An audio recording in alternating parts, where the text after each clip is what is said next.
Olá pessoal, tudo bem com vocês, meus queridos alunos, meus queridos amantes da história? Hoje nós falaremos sobre a arte no Brasil, na segunda metade do século XIX. Então, bora comigo!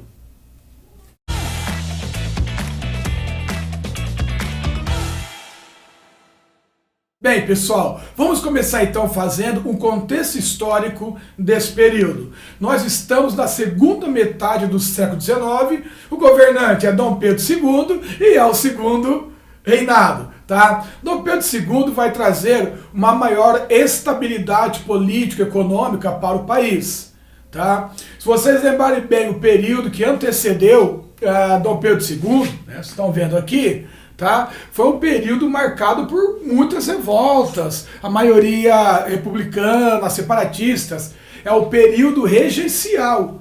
Para vocês terem uma ideia, foram mais de 20 revoltas em 9 anos, tá? Com destaque para Farroupilha, Cabanagem, Balaiada, Sabinada e Malês. Então, com o golpe da maioridade, com a chegada de Dom Pedro II no trono, o Brasil vai viver um período de maior estabilidade política, tá? No campo econômico, uma grande mudança também. Temos aí o advento do café. Então o café passa a ser o motor da economia brasileira. Seria o nosso terceiro grande ciclo econômico, né? O açúcar, o ouro e agora o café, concentrado principalmente no Sudeste, principalmente no estado de São Paulo, sobretudo no Oeste Paulista, tá? Então você tem uma pujança econômica do café que vai estimular uma pujança artística desses grandes artistas brasileiros aí.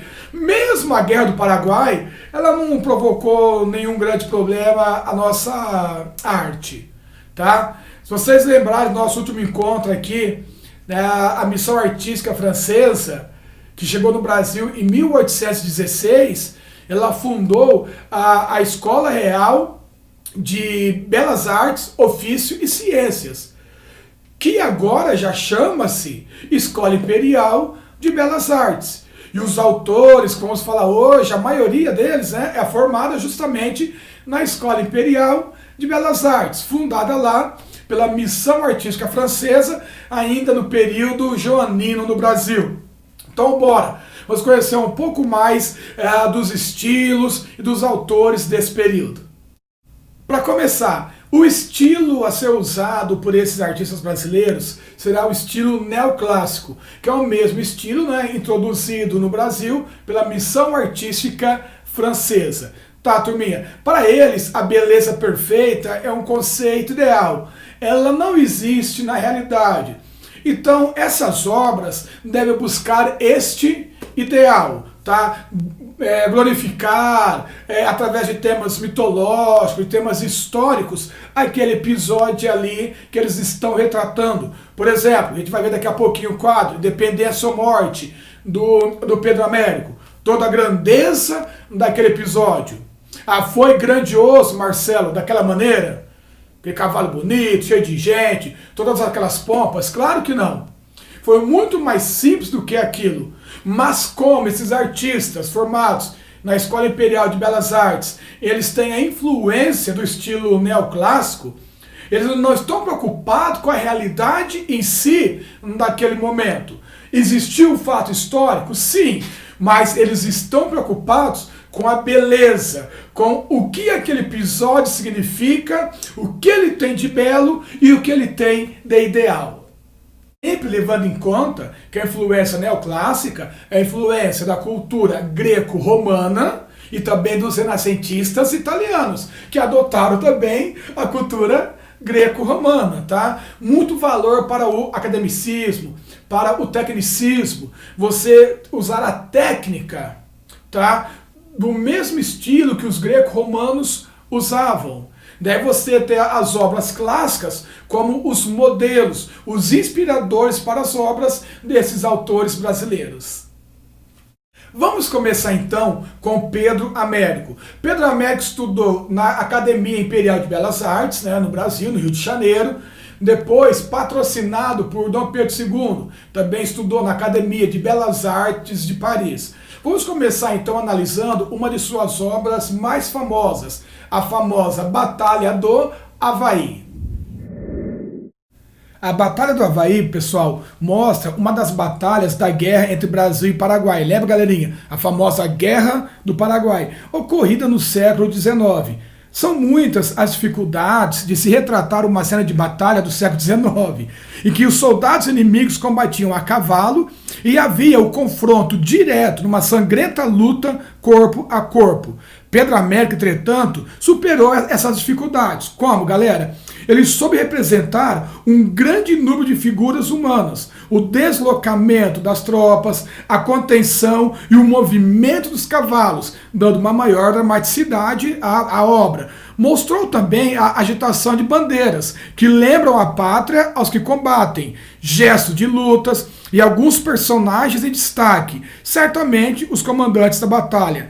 É uma cena, galera, de intensa movimentação, reparem. E procura enfatizar o empenho dos soldados brasileiros, identificados pelo fardamento azul escuro, cor do uniforme do exército no tempo do Império. No entanto, pessoal, a sua obra mais famosa, essa aí que vocês estão vendo, chama-se Independência ou Morte. Trata-se de uma enorme tela retangular que mostra Dom Pedro I proclamando a independência do Brasil. Atrás dele estão os seus acompanhantes. À direita e à frente do grupo principal, num grande semicírculo, estão os cavaleiros da comitiva. À esquerda, e em contraponto aos cavaleiros, está um longo carro de boi, guiado por um homem do campo que olha a cena de forma curiosa ali, tá? A sugestão de movimento e imponência faz do gesto de Dom Pedro I, na concepção do pintor, um movimento privilegiado da história do Brasil. Bem, pessoal, vocês sabem que não teve essa grandeza toda ali não, esse episódio, né? Lembra? Dom Pedro I subiu aí de Santos, né? Até São Paulo, subiu a serra num burrinho. Subiu, coitado. É gente, né? Com uma dor de barriga danada, tinha que parar, pra aliviar aquela pressão toda. Chegou lá em cima, né? Lá em São Paulo, as margens do Rio Ipiranga, totalmente esgotado. Aparentemente contaram uma mentira para ele. Os portugueses estão chegando, para ele tomar coragem. Não estavam naquele belo cavalo também. É bem provável que fosse uma mula ou um burrinho ali. De qualquer forma, como eu disse no começo da explicação, o neoclássico brasileiro, tal como o neoclássico europeu, não está preocupado com a realidade, e sim com o ideal, com a beleza e a grandiosidade daquele momento, sendo representados nesse estilo neoclássico também. Outro gigante do neoclassicismo brasileiro é Victor Meirelles, natural lá de Desterro, hoje a belíssima Florianópolis. Tá, turminha? Victor Meirelles também estudou na Academia Imperial de Belas Artes no Rio de Janeiro e também estudou lá em Paris. Lá em Paris, Meirelles fez uma de suas obras mais famosas, a famosa A Primeira Missa no Brasil. Vamos dar uma analisada nela então. A Primeira Missa no Brasil, galerinha, ela baseia-se no relato de Pedro Vaz de Caminha, lembra? A famosa Carta de Achamento do Brasil, incumbido da corte portuguesa de escrever sobre a viagem de Pedro Álvares Cabral.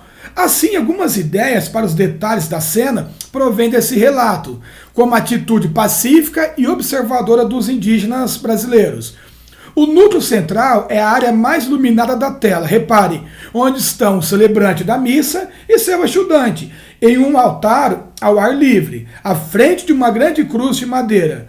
Galerinha, repare que nesse núcleo estão também outros religiosos e membros da esquadra portuguesa. Os indígenas, no entanto, estão numa área bem menos iluminada, mas em primeiro plano, e chamam bastante a atenção do observador. Essa foi, provavelmente, pessoal, a intenção de Meirelles, tá? Destacar o povo nativo do Brasil, que assistia pela primeira vez a um ato religioso católico. Chama a atenção também as cores do céu e da paisagem ao fundo, que dão a impressão de uma manhã clara e luminosa. Essa obra aí, ela está no Museu Nacional de Belas Artes, lá do Rio de Janeiro. Outra obra muito famosa, pessoal, é essa que vocês estão vendo, chama-se Moema. E aí conta a história da Índia Moema e de Diogo Álvares, um colonizador português chamado de Caramuru pelos índios. Pessoal, é o mesmo Caramuru do filme Caramuru, com o Celto Mello, com a Camila Pitanga, com a Débora Seco, tá? Depois de cumprir sua missão no Brasil, Diogo, missão assim, né? Foi mais um exílio aqui no Brasil, né? Um castigo para ele, tá? Diogo volta para Portugal e leva como esposa Paraguaçu, outra índia com quem travara contato. Moema e outras índias atiram-se ao mar na tentativa de alcançar o navio em que Diogo Álvares partiu. Ela, Moema, galerinha, acaba morrendo e as ondas do mar devolvem seu corpo à praia. É esse o momento tratado por Meirelles. Do ponto de vista da pintura propriamente dita, é importante destacar o desenho. Repare bem, pessoal, os efeitos de luz e o emprego da cor.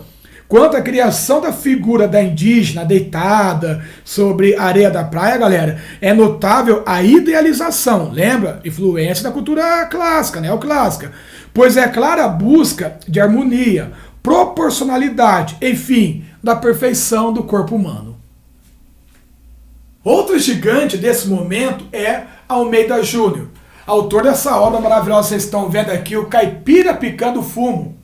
Inclusive, faz parte da lista obrigatória da FGV Direito, tá bom? Pessoal que presta FGV, fica atento. Vou montar alguns vídeos para vocês explicando as obras da FGV também, tá? Para ninguém ficar na mão. Uma belíssima obra, né? Temos aqui o Caipira Picando Fumo. Você percebe que o personagem central ali é o sol, né? Iluminando fortemente o caipira. O Almeida Júnior, ele é considerado o mais brasileiro desses artistas. Inclusive foi aluno de Vitor Meirelles lá na Academia Imperial de Belas Artes. Também estudou em Paris. Mas as suas obras mais importantes, turminha, são as obras que ele faz já de volta à sua terra natal, lá em Itu, aqui no interior de São Paulo. Então bora conhecer algumas de suas obras. Esta obra aí chama-se O Violeiro. E reparem, guardem bem, que é uma obra, pessoal, com tema regionalista, tá? Nesta obra, Almeida Júnior evidencia, pessoal, uma tendência que muitas vezes foi comum nas academias de artes da América Latina.